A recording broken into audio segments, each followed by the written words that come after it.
Amanhã é o som. Eu tô começando a live aqui.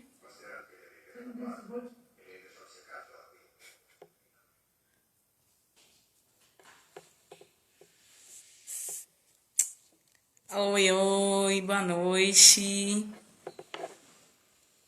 Bem-vindes, bem-vindos, bem-vindas. Vini, Elvis, boa noite. Vocês estão me ouvindo bem? Por favor, sinaliza aí se o áudio tá batendo certo. Oi, Helênia, Malika África. Oi, pai, boa noite. Deixa eu convidar a Helênia aqui. Oi, bem-vindos.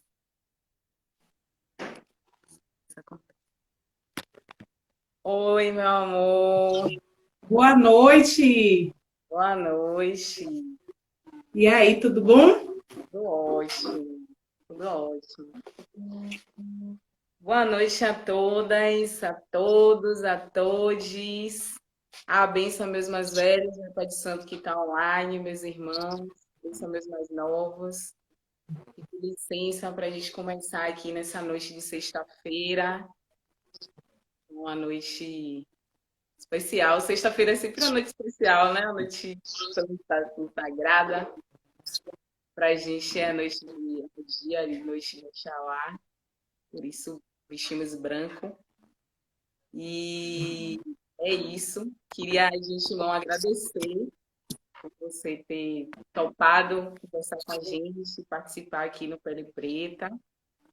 Né? Para quem não sabe, assim, essa lataria super parecida é porque nós somos primas e irmãs, não só primas consanguíneas ali, né? Mas a gente tem um laço de irmandade muito, muito bacana. E é uma relação muito interessante, porque a Helênia é a primeira neta da família, né? A primogênita, como disse sua mãe. Isso. E eu sou a caçula. Depois vem os bisnetos, mas das netas eu sou a mais nova. E a gente tem uma relação muito especial. Então, nada mais justo do que a gente unir essas potências para conversar um pouco. Elinha já é uma parceira da casa, é parceira do Pele Preta, né? Para quem ainda não ouviu, por favor, eu convido vocês a ouvir um dos episódios da primeira temporada, onde ela fala um pouco sobre a questão do racismo e educação. E hoje, Foi o quarto, racismo na né? escola. Racismo na escola. E hoje a gente está aqui para conversar um pouco sobre novas empreitadas, novos caminhos de Helênia Cardoso e vamos falar sobre empreendedorismo como herança ancestral. E é isso, bem-vinda, gratidão por você estar aqui dividindo esse momento com a gente. E vamos que vamos. Por favor, apresente-se, Helênia Cardoso. Bom, eu queria agradecer o convite do Pele Preta, que é esse podcast, né? Agora tomando outros formatos, né?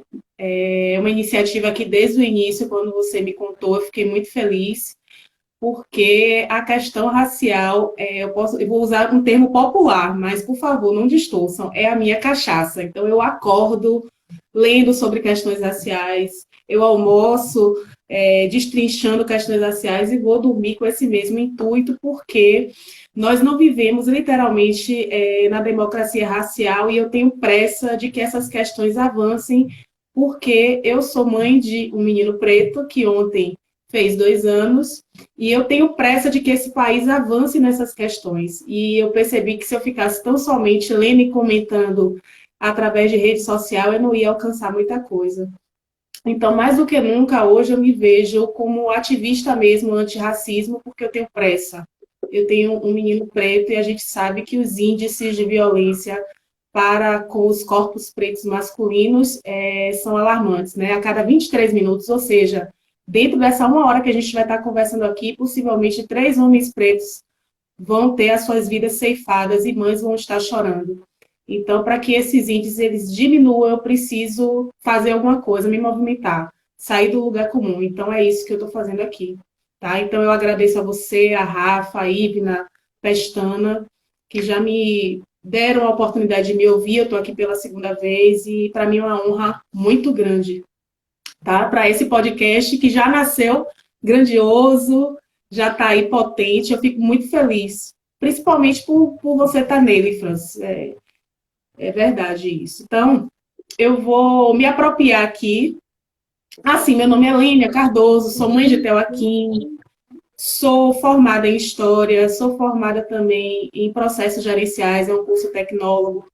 Estou me pós-graduando em História da África e Cultura Afro-Brasileira, sou empreendedora e estou aqui para poder estar discorrendo sobre esse tema que é empreendedorismo como herança ancestral, tá certo? Eu vou me apropriar aqui, Fran, de um quadro que você lançou recentemente, que é Desconstruindo Mitos. Aí eu vou fazer uma pergunta, vou tentar aqui trazer algumas reflexões sobre ele, e no final o pessoal vai interagindo, a gente vai trocando, certo? Desconstruindo mitos, vamos lá. Toda mulher e homem preto que empreende no Brasil pratica afroempreendedorismo? Mito ou verdade?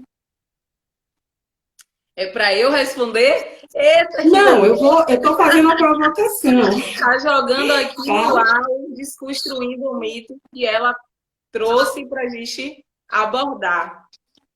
Isso, então, Aí, digital. quem quiser já ir respondendo, que a gente vai fazendo a dinâmica, fiquem à vontade. Então, a minha provocação é essa. Toda mulher e homem preto que empreende no Brasil pratica afroempreendedorismo, mito ou verdade?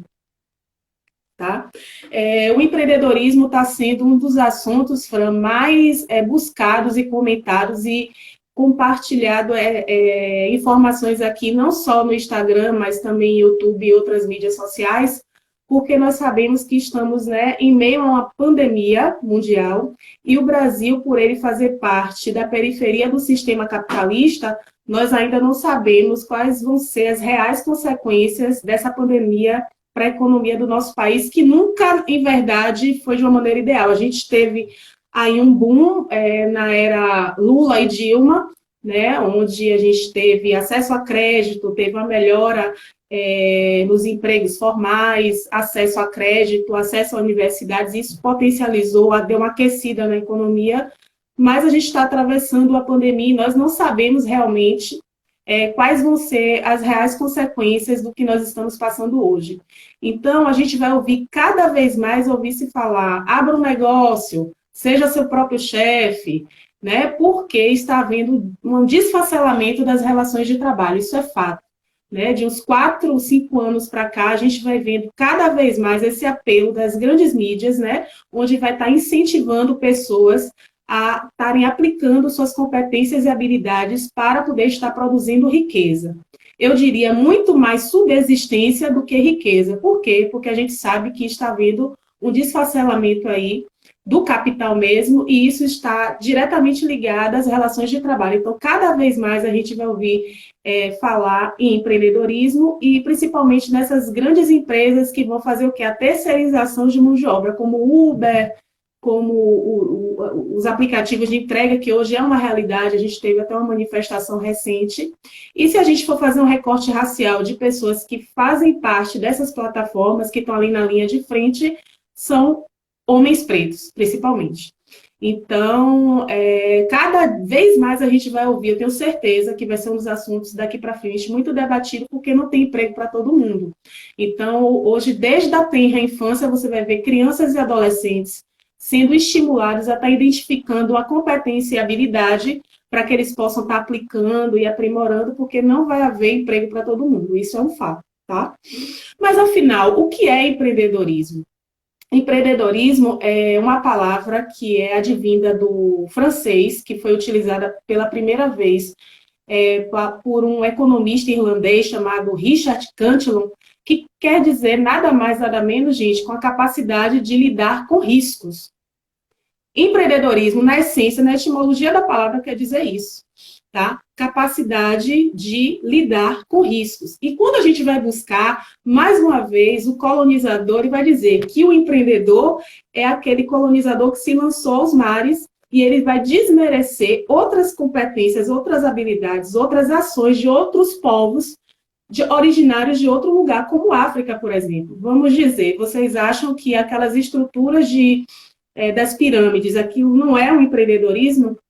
Qualquer tipo de instrumento que você vai utilizar vai estar modificando ali o seu meio ambiente, seja para caça, coleta de frutos, qualquer ação que nós viemos a fazer, gente, que venha aplicar uma energia, que a gente vai estar ali aplicando nossas competências e habilidades, e vai modificar, vai tirar a gente do lugar comum, ele não deixa de ser empreendedorismo. Nem todo empreendedorismo está ligado diretamente ao business, ao dinheiro. Por exemplo, eu recentemente, com uma amiga minha que também é mãe preta, a gente lançou uma página chamada Maternidades Plurais, que o nosso intuito está sendo discutir as diversas formas de maternidade. É um empreendimento, Fran? Está monetizado? Ainda não. Mas não deixa de ser um empreendimento, porque a gente saiu do campo das ideias e fomos para a prática. Então, qualquer prática, gente, que vá movimentar uma ação e que não deixa de ser um trabalho, é empreendimento. O empreendimento não está ligado tão somente a produção de riqueza, ele pode ser também de subsistência, mas não se limita a isso. E hoje, quando a gente ouve falar em empreendedorismo, a gente vai lá no buscador, dá essa falsa sensação de que o empreendimento está tão somente ligado ao capital, e não é isso. Era uma das primeiras... Importante você trazer de você fazer essa leitura histórica e trazer esse conceito, porque a gente tem sim esse equívoco, que é um equívoco, inclusive, instaurado por essa formação do colonizador, né, de que empreender está diretamente relacionado a fazer dinheiro, a fazer fortuna.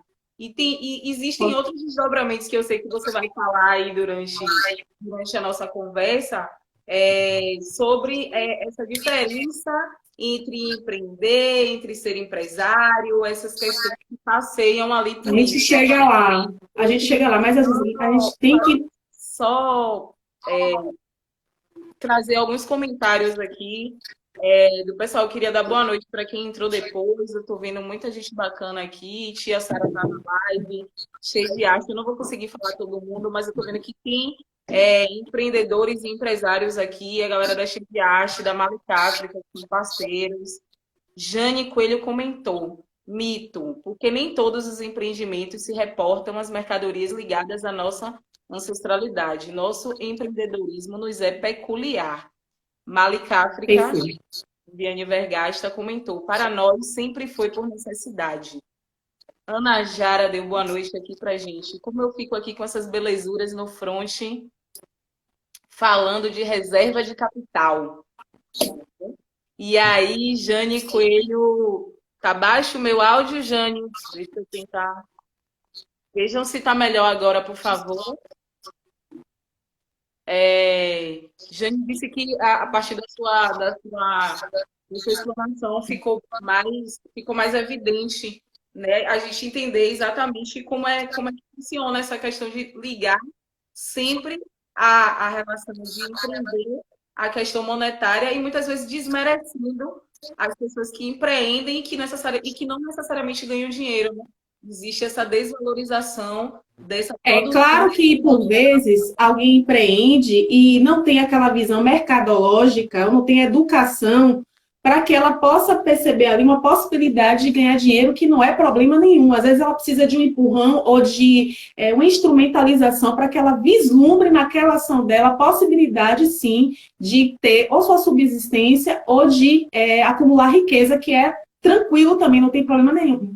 Mas a gente precisa ampliar esse olhar, porque muitas das vezes a gente desmerece pessoas que empreendem desde o micro ao macro e não vê aquilo como algo maior, como algo que deva ser valorizado. Então, a minha proposta aqui é justamente a gente ampliar esse olhar.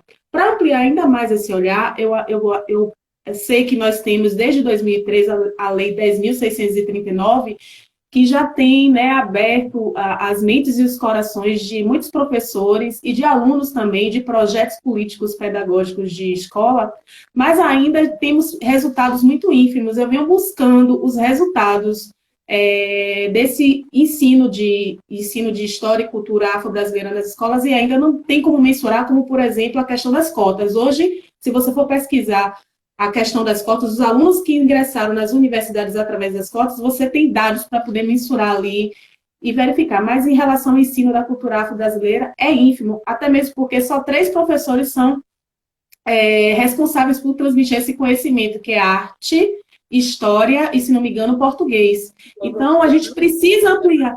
Oi? Filosofia, não? Não é obrigatório, certo? Então, a gente precisa ampliar esse olhar. Por quê? A partir do momento em que nossos alunos ainda não têm a consciência de que a África é berço da civilização do mundo, a gente ainda vai ficar reproduzindo algumas inverdades que, por exemplo, uma professora amiga me chamou para ajudar ela a discutir a questão racial em uma determinada escola, uma escola de padrão de classe média alta. E o próprio aluno chegou para mim e falou, professora, uma professora minha me pediu para desenhar um país pobre, um mapa de um país pobre, e eu desenhei o continente africano. Tá? Então, foi o próprio aluno que me trouxe isso. Então, o que é que eu estou querendo dizer com isso? Que se a gente não subverter essa ordem, e se a gente não se apressar e realmente começar a destrinchar esses conhecimentos, a gente ainda vai trazer para essas crianças, em sua grande maioria, de que a África é tão somente um continente que foi fornecedor de mão de obra para a construção do Brasil, e a gente sabe que não é isso. Então, o que eu estou querendo dizer com isso? Se a gente for estudar, por exemplo, Francis, a África pré-colonial, a gente vai ver muito a figura das mulheres nos mercados populares e feiras livres. O nome, por exemplo, Kitanda, vem de uma língua africana chamada Kibundo, que quer dizer mercado de mulheres.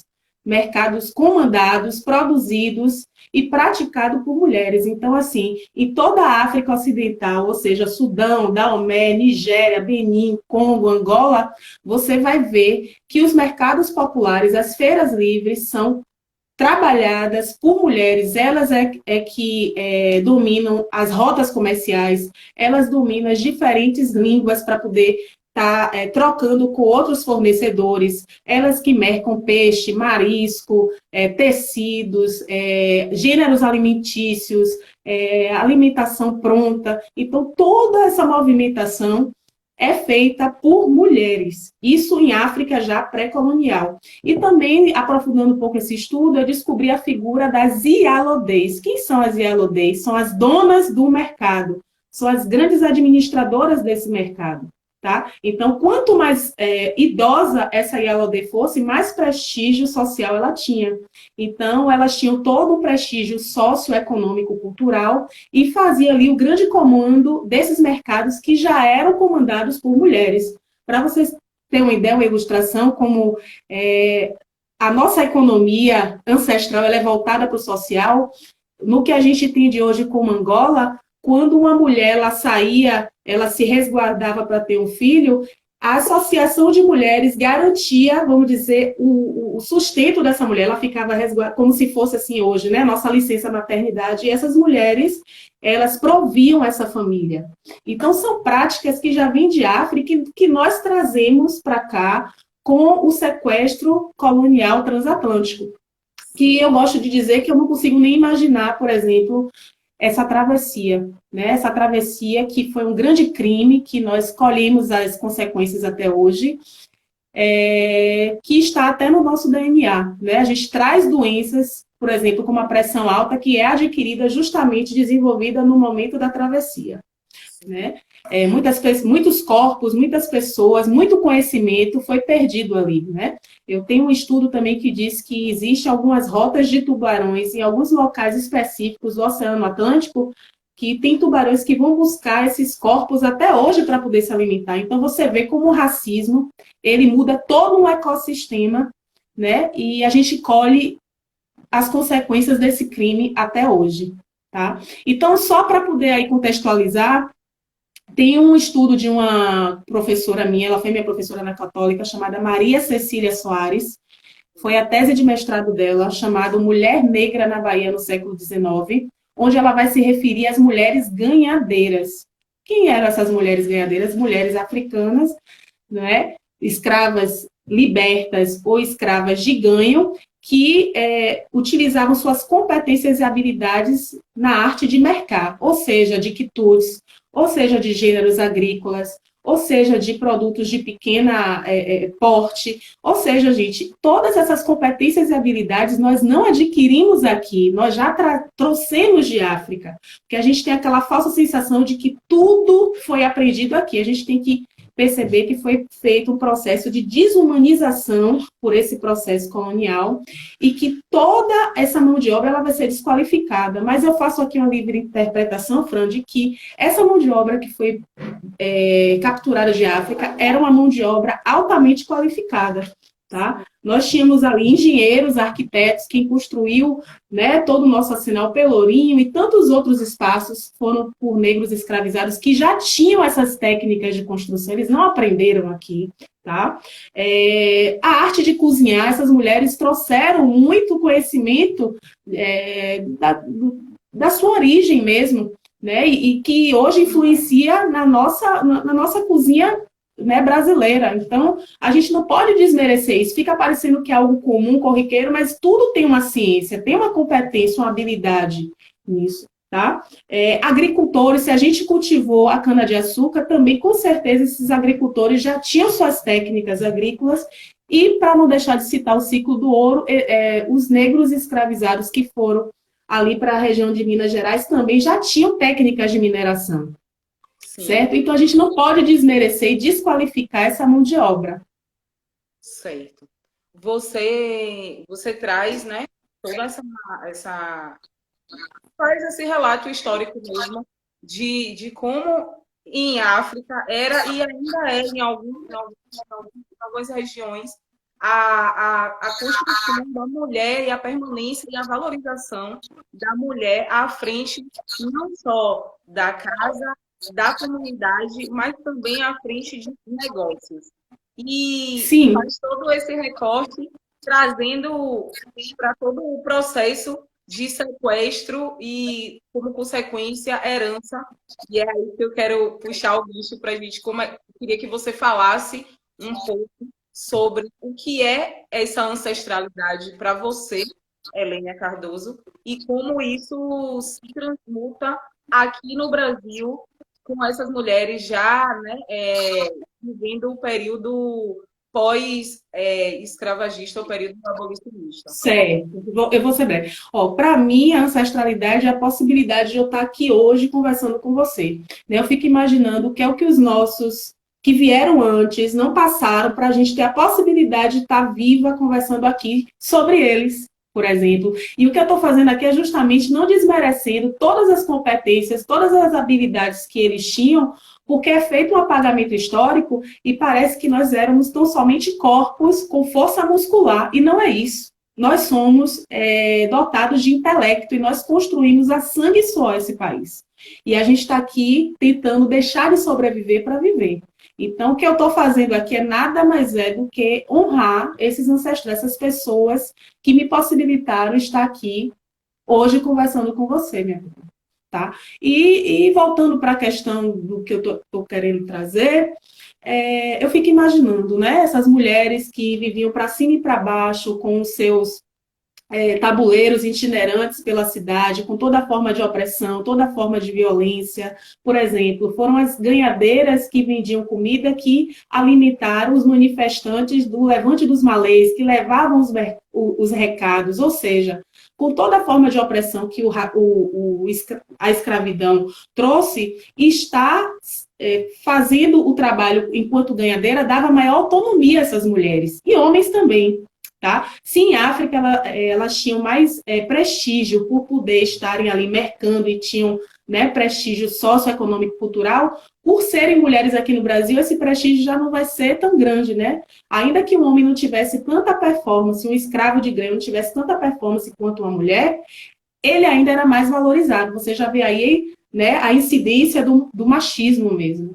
E essas mulheres, com toda forma de opressão, de violência, elas trabalhavam para ganhar não só a sua própria carta de alforria, mas também a dos seus filhos, e se associavam às irmandades para poder comprar a alforria dos seus irmãos. Ou seja, a nossa lógica de economia não atende aos anseios do capital que é hoje. Então, isso me fortalece. Eu digo, meu Deus, se isso não for amor, né, como ato revolucionário, eu não sei o que é. Então, você, com toda forma de opressão, de violência, você ainda se juntar a um igual seu para poder promover liberdade para pessoas iguais a você. Então, eu acho isso maravilhoso, essa possibilidade. Temos muitos comentários aqui parabenizando. A Helena é maravilhosa. Ela é, tipo assim, ela é uma das minhas inspirações, gente, desde que eu sou pequena. Ela sempre teve uma forma de traduzir as coisas, de transmitir informação muito incrível. E aí eu queria pegar o gancho, quando você fala de ancestralidade, você traz a questão da irmandade, eu queria fazer uma pontuação em relação a isso, né? Quando a gente fala de pessoas pretas e fala de ancestralidade, fala de todo esse processo de construção econômica, financeira e de como essa lógica funciona diferente para os nossos corpos, na formação mesmo de como isso vem lá da raiz, a gente precisa pensar um pouco de como isso é construído de forma unida. Existe uma relação, sim, com o racismo, mas existe uma relação entre a ancestralidade e entre a cultura e a religiosidade. Existe ali um processo onde essas mulheres, que são mulheres lideranças, e que por vezes também elas são apagadas quando se contam as histórias do nosso povo, preto, por conta do machismo, sim. Essas mulheres elas se organizaram nas unidades e se organizaram em grandes terreiros de candomblé. No início eram 3, que depois foram se desdobrando, e recebiam a missão, muitas delas, não só de gestar essas comunidades, que aqui no Brasil, lembrando que o candomblé é uma religião afro-brasileira, né, uma religião que nasce aqui no Brasil, com influências de África, mas é uma religião que nasce aqui no Brasil. Então, elas tinham essa missão, não só de conduzir como líderes religiosas, para remontar esse contato, né, essa ligação espiritual, e como forma de manutenção de povo, de manutenção de comunidade, e como levar finança para dentro disso. Então, existiam também, você falou das mulheres mercadoras, das ganhadeiras, que também frequentavam esses lugares, né? E as vendedoras de acarajé, que com certeza, tradicionalmente, né, originalmente, recebiam essa função de filhas, em sua maioria eram filhas de Oiá, filhas de Ançã, né, que recebiam a missão, o dom e a dádiva de mercar com o polvinho sagrado que hoje conhecemos como acarajé, mas que hoje originalmente chama-se acará, né, bola de fogo. Bola de fogo. Mais simples do que significa, e elas iam mercar o acará para trazer um sustento para a sua comunidade. Então, o processo de religiosidade está também extremamente ligado ao processo de construção do nosso povo, social, de manutenção, né, socioeconômica. Então, quando a gente fala sobre ancestralidade, e aí eu não estou aqui fazendo nenhum tipo de juízo de valor em relação a outras religiosidades, apenas fazendo uma ligação. Não, ótimo, primo. Ótimo, maravilhoso. Comunidade maravilhoso. É importante para a gente, né? Maravilhoso. Bom, e aí eu já quero fazer um salto para essa falsa abolição da escravatura, né? Porque quando a gente está na escola, nos é passado de forma errônea de que a mão de obra escrava foi abolida, né? E que aí passa-se a sermos, em sua, né, maioria, trabalhadores livres, que é o que não aconteceu. Para a gente poder entender essa transição, eu gosto de sugerir 2 leituras que são interessantíssimas. Uma é Casa Grande Senzala, de Gilberto Freire, que vai fazer o quê? Vai enaltecer esse mito da democracia racial, né, vai fazer uma ode a esse mestiço, dizendo que essa relação entre senhores de escravo e os próprios escravos era uma relação harmônica, romantizada, enfim, mas a gente tem que entender o contexto em que ela foi construída, tá? Ela vai meio que romantizar a figura desse mestiço e vai dizer que o grande diferencial do Brasil é justamente essa união, esse paraíso das três raças. E, paralelo a essa leitura, eu gosto de sugerir as obras também de Nina Rodrigues, tá? Onde ele vai elaborar teorias raciais, onde ele vai dizer que o grande erro do Brasil foi justamente ter adquirido essa mão de obra escrava, que estava muito mais propensa a praticar violência, a ter doenças psicossomáticas, a lascívia. Então, é uma contradição dessa formação da identidade brasileira. Se a gente tem uma obra que vai enaltecer a figura, a miscigenação, a gente vai ter uma outra obra, né, de um médico legista dizendo que os negros que vieram escravizados de África, eles são um grande entrave do Brasil. E o que é que o projeto colonial brasileiro faz? Simplesmente nos descarta. Só para você ter uma ideia, Fran, foi feito um censo em 1872 que vai dar conta de que 58% da população brasileira era formada por negros e mestiços.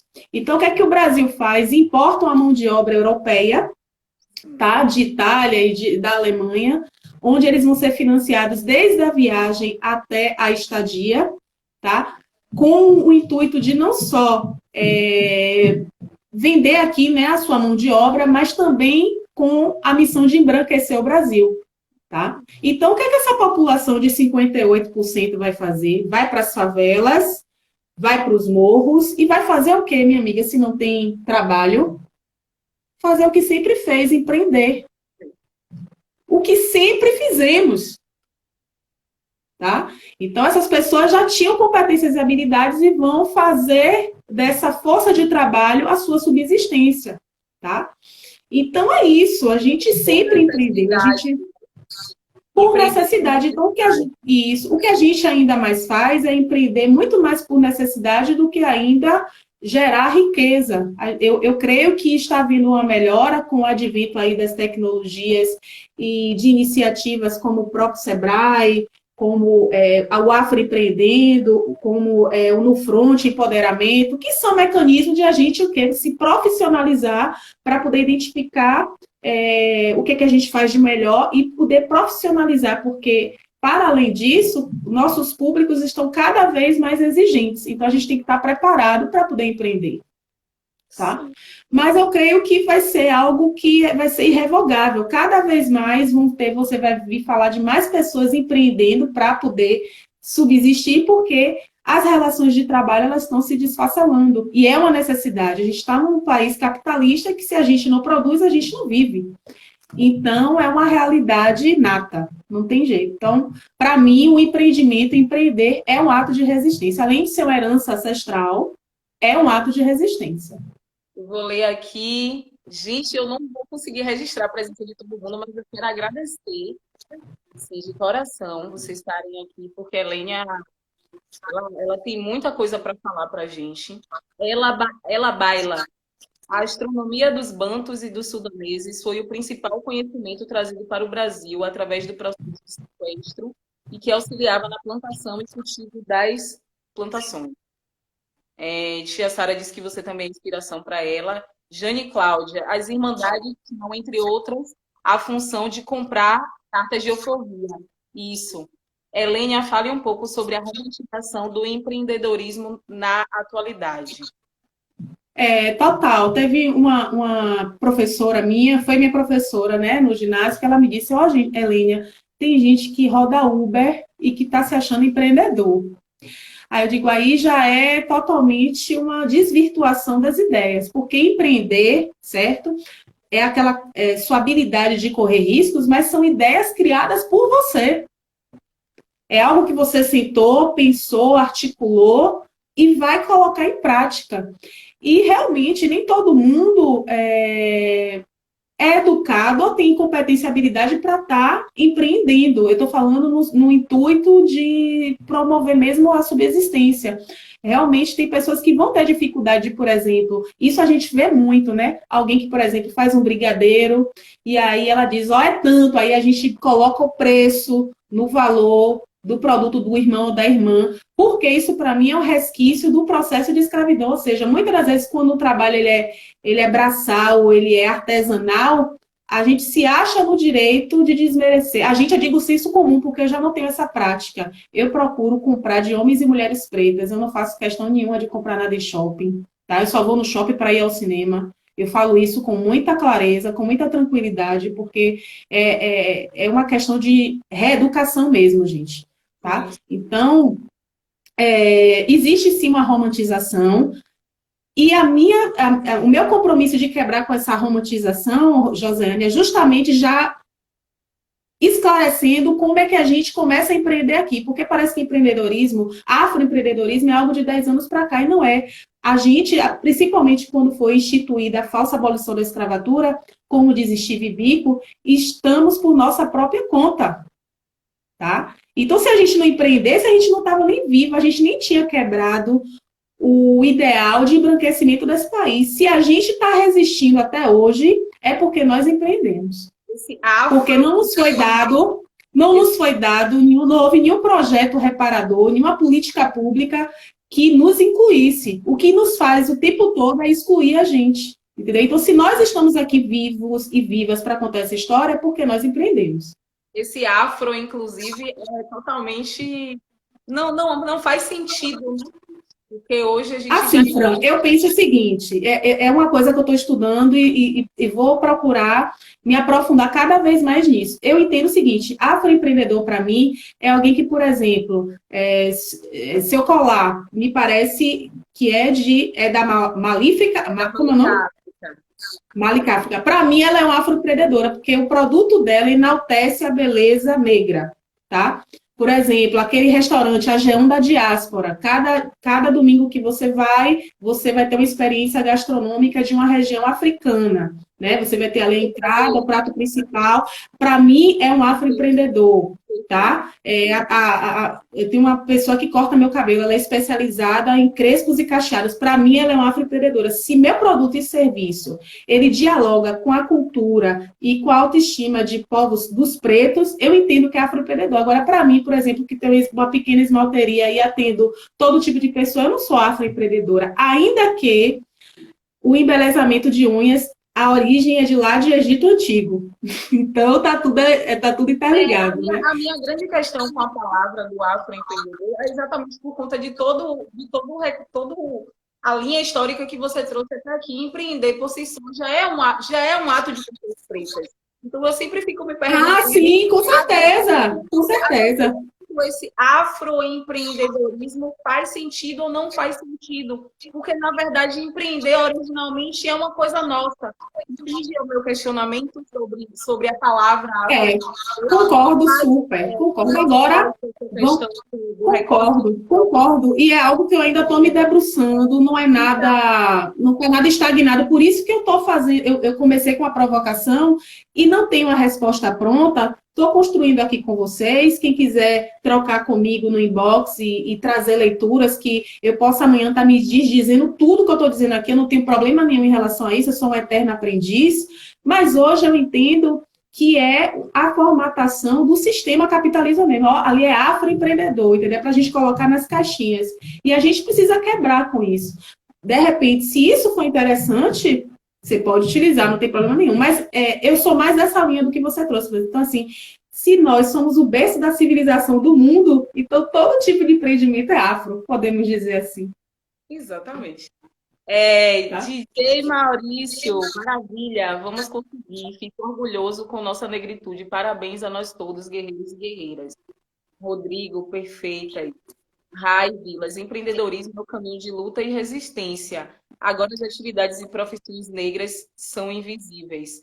Há pouco, Baiana de Acarajé não era nem profissão. É isso, Rai. Com certeza. A prefeitura cobra alvará dos pobres e negros. Isso já é por si só uma barreira. É isso. A gente tem esse processo. A gente tem e a gente precisa encarar com verdade e com honestidade que a gente vive sim num país racista, que a gente foi construído com uma mentalidade colonial, ocidental, branco patriarcal, e que a gente vai precisar sim desenvolver processos e estratégias para quebrar com isso. E eu sempre falo para algumas pessoas, quando elas me falam assim, nós vamos acabar o capitalismo, a gente vai impedir o capitalismo. Eu falo, não, gente, eu não acredito nisso que a gente vai acabar com o capitalismo. O que eu acho é que a gente precisa criar estratégias para subverter esse capitalismo.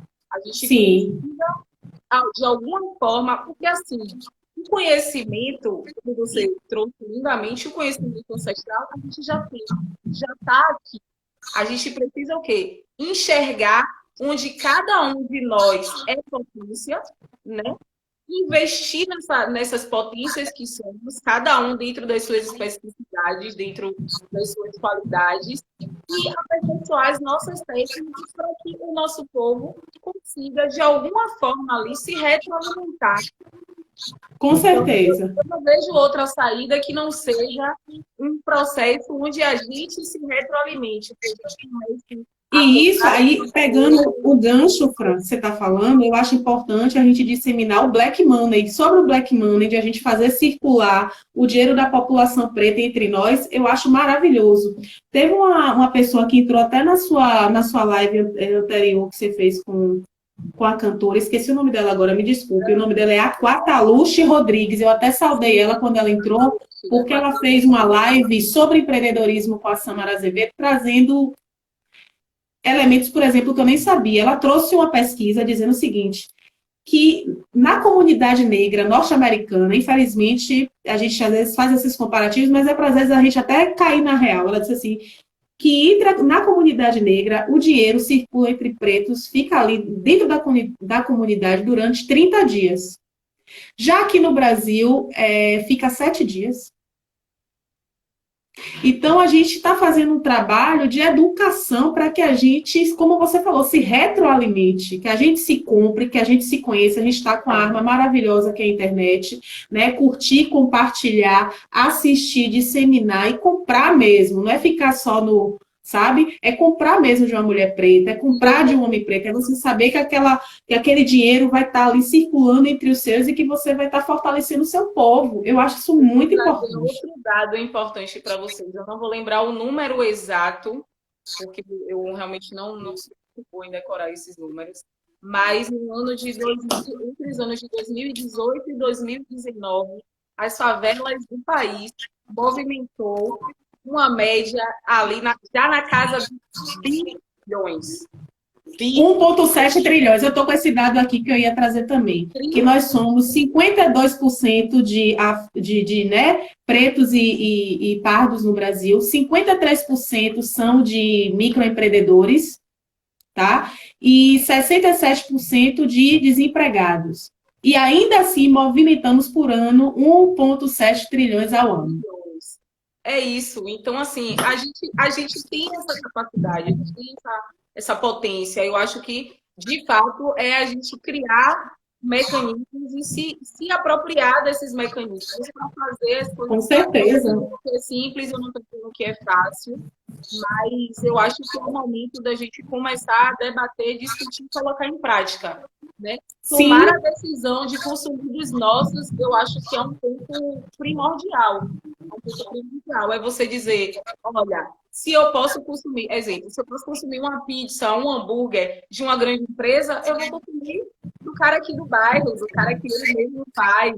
Né? Se eu posso comprar uma roupa, eu vou comprar de uma irmã. Se eu posso comprar uma bijuteria, eu vou comprar de uma mana. Eu não vou, eu só vou comprar assim, uma coisa que eu realmente entenda que ninguém ainda esteja fazendo, porque em algum momento vamos fazer. Então, é esse processo. Ivna Pires, nossa amiga aqui do Pele Preta, deixou uma pergunta para você. Qual relação podemos fazer entre educação e empreendedorismo? Eu acho que uma está interligada à outra, né? Eu acho que a gente tem consciência maior das nossas ações empreendedoras quando a gente é educado para isso. Porque o tempo todo, eu acho que, assim, na introdução, foi justamente isso que eu quis trazer. A gente é o tempo todo levado a achar que nós chegamos aqui no Brasil tão somente quanto corpos com força braçal, desapropriados de produção de ciência, de conhecimento. Né? Pelo menos a ideia de que eu, quando eu faço as rememorações, enquanto eu estava na escola na primeira infância, e isso vai, né, ter um efeito de desconstrução mais para frente, eu acho que até mesmo porque eu fiz história, eu acho que tem muitos irmãos e irmãs que de repente não têm acesso a esse conteúdo e não desenvolve a abertura de mente por não ter, né, às vezes essa oportunidade. Então, quando a gente conhece a origem da palavra, eu gosto muito dessa questão da etimologia da palavra, de onde surge, como se dá, como se constrói, eu acho que a gente quebra e a gente amplia esse olhar. Né? Claro que a gente sabe que vão ter aí grandes empresas ou iniciativas que vão querer o quê? Abarcar, né, as nossas ideias. E aí é que a gente tem que estar atento e forte para que a gente não caia mais uma vez na mão do colonizador, né? Mais uma vez na mão do algoz, daquele que não nos quer enquanto protagonistas das nossas próprias histórias. Eu creio que é isso. Perfeito. Ana Jara, nossa parceira, está aqui também. A Bessa, minha irmã Ana Jara. A gente vai fazer uma conversa aqui. Já fiz o convite para ela. Fiz um comentário muito interessante. A maioria dos nossos querem o dinheiro para disputar o espaço dos pequenos brancos. Outro dia eu estava assistindo uma entrevista de um afroempreendedor, todo paramentado de falando de Black Money. É isso. A gente precisa. Eu acho que quando a Helena traz essa questão da educação, né, você fala exatamente sobre isso também, sobre a gente quebrar essas amarras e estar nos espaços que são nossos, que são construídos por nós, e almejar coisas que são nossas, e não coisas que não são nossas. Né? A gente vive numa sociedade, infelizmente, onde a gente passou a ter um consumo desenfreado, um consumo exacerbado, que gera consequências, inclusive consequências de violência pela busca desse produto. Eu preciso ter, eu quero ter, eu tenho que ter. Então, eu acho que quando você fala de educação, você fala também sobre a quebra dessas lógicas, sobre a quebra da palavra que eu conheci, que foi você que me trouxe aos 10, 11 anos, a quebra de paradigmas. Então, paradigma, isso. Até você questionar o seu próprio consumo, né? Até a lógica do consumo, eu quero ou eu preciso? Isso é uma coisa tão... Já me livrou de comprar tanta coisa que eu não preciso, essa pergunta. Eu quero ou eu preciso? Isso, é subverter a ordem. O capital também eu acredito que não vai se desmantelar, não. Mas, assim, as nossas ações, as nossas práticas diante dele, nisso eu acredito. E é por isso que eu estou aqui. Perfeito, irmã. Eu queria... Nosso tempo está acabando, temos 10 minutinhos. 10 minutos. E eu queria que você... Eu queria só indicar um documentário que tem na Netflix. Por favor. Chamado Amor e Sexo pelo Mundo. Ele, na verdade, é um documentário em 5 capítulos. E no 5º capítulo, para a gente escurecer as ideias, tem um capítulo chamado Accra, que é a capital de Gana. É um documentário atual, onde vocês vão se deparar com a figura da Yalodê em pleno 2019, 2018. Essa figura, né, que está ali comandando o mercado popular de rua, e também o desfacelamento da cultura local, né, porque tem muitas igrejas neopentecostais e evangélicas que estão totalmente descaracterizando a cultura local. E ainda assim tem religiões originárias que ainda, são mais de 71 religiões originárias que ainda vivem ali, né, numa guerra santa em Gana. Então, assim, é muito interessante. Eu sugiro que vocês assistam para vocês terem um panorama visual dessa realidade que eu falei aqui das Yalodês e das quitandas, né, do mercado comandado por mulheres. Repete, por favor, Helena, o nome. O nome é Amor e Sexo pelo Mundo. Amor e Sexo pelo Mundo. Perfeito. Tem na Netflix. Aí tem vários, né? Tem na Alemanha, tem outros países, mas o que nos interessa aqui, que está vinculado ao conteúdo que eu trouxe, é esse. Ana Acra. Jara, eu vou fazer o comentário aqui de Ana Jara e passar a última pergunta aqui para a Elaine. Você disse, ela faz uma citação do Racionais MC. Você disse que você disse que era bom e a favela ouviu. Aqui também tem Red Bull, tênis Nike e fuzil. Fica aí a reflexão. E eu queria que você mulher preta, é mãe, tem um relacionamento concentrado, empreendedora de uma esmalteria, é historiadora, é tecnóloga, é pesquisadora. Eu queria que você falasse um pouco sobre os desafios de conciliar, né, todas essas potências numa só mulher e a potência de ser mãe, gestar e de ali criar um menino preto, associando isso a ser uma mulher empreendedora. Você comentasse um pouco Pronto. sobre isso. Eu estou cada vez mais convencida de que depois que eu tive meu filho, eu renasci através do meu próprio ventre, né? Tinha muitas coisas ali adormecidas em mim, que depois que Theo veio, essas coisas explodiram dentro de mim, aí eu vim a empreender não só negócio na minha vida, tinha coisas ali que estavam muito, sabe, empoeiradas, encaixotadas, e aí que me fez acordar para muitas coisas. Inclusive sobre essa questão racial, porque eu tenho necessidade, eu tenho urgência de que quando meu filho tiver maior, ele possa andar na rua com o capuz dele, do jeito dele, e que ele não seja alvo, tá? Então, isso me potencializou muito enquanto ser humano. Eu não estou romantizando, porque, por exemplo, para eu estar aqui hoje, ele está praticamente confinado dentro do quarto. Não é fácil, tá?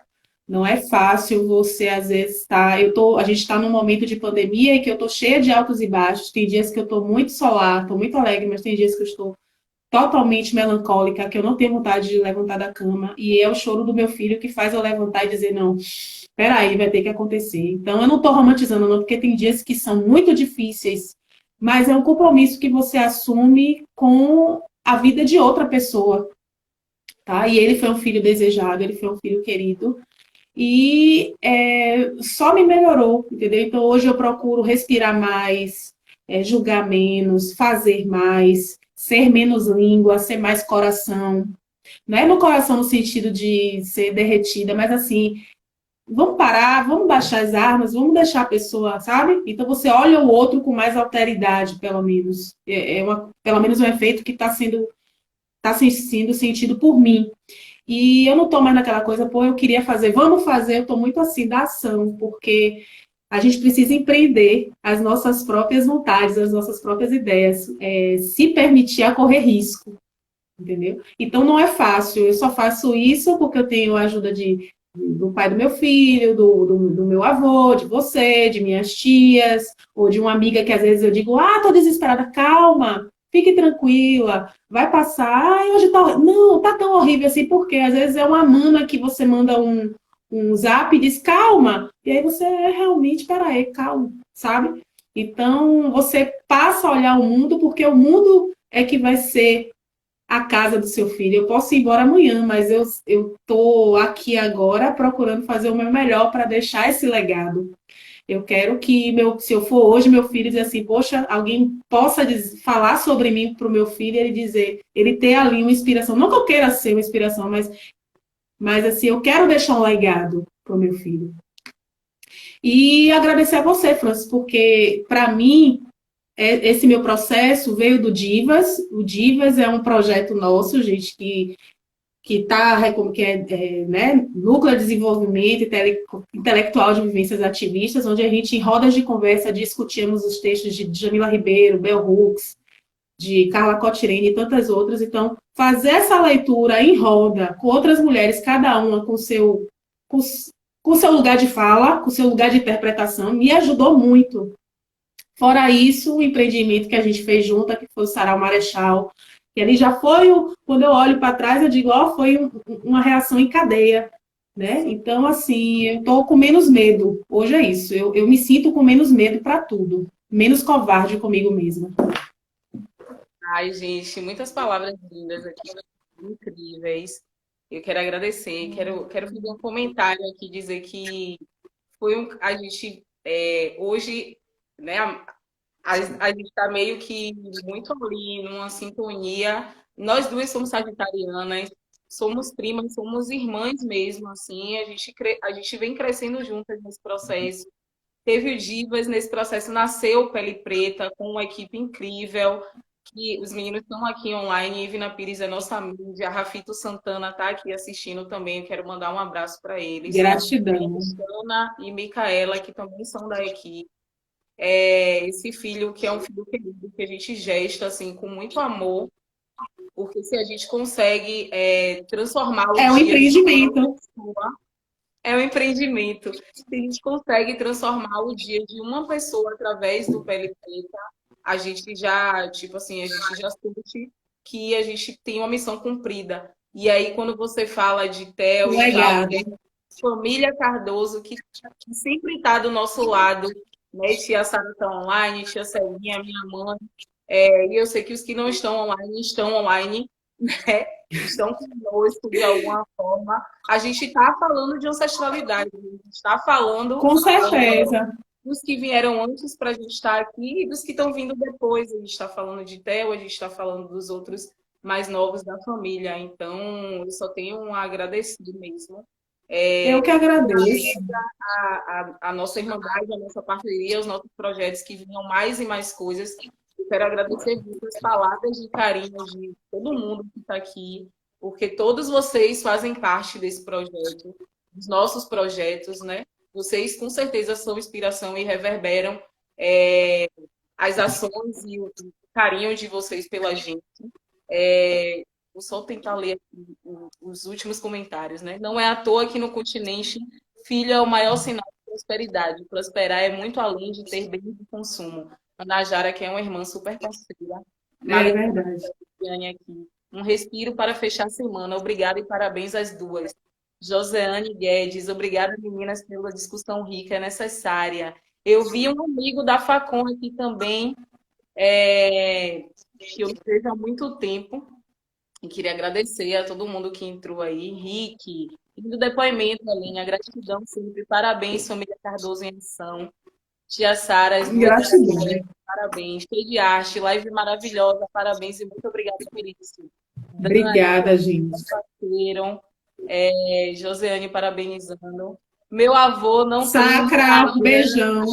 Mas a gente sabe que ele é um grande parceiro, assim. E talvez em algum momento a gente ainda tem um projeto aí onde a gente vai, né? Com certeza. E eu espero, Fran, você logo em agosto, lá no Maternidades, para falar de matripotência, hein? Sim, vamos lá fazer essa parceria. Gente, sigam Maternidades Plurais, é uma página incrível. As meninas estão fazendo um trabalho maravilhoso. E eu digo a vocês que não é só para quem é mãe, tá? Eu aprendo muito como filha também com elas. Luana, que é nossa parceira aqui do Diva, está aqui online também. Quero mandar um beijo. Quero convidar vocês, para quem ainda não ouviu nenhum podcast do Pele Preta, aproveita a quarentena. Ouçam, maratonem. Quero dizer que tem episódio novo chegando aí, fresquinho para vocês, episódio de quarentena. A gente está pensando em algumas novidades. E é isso. Gratidão. Obrigada. Eu que agradeço. Sexta-feira e o final de semana de vocês. E é muito obrigada. Foi lindo. Obrigada mesmo. Gratidão. Boa noite, gente. Vamos sextar. Tchau, tchau. Vamos sextar. Tchau, tchau. Tchau, Pri.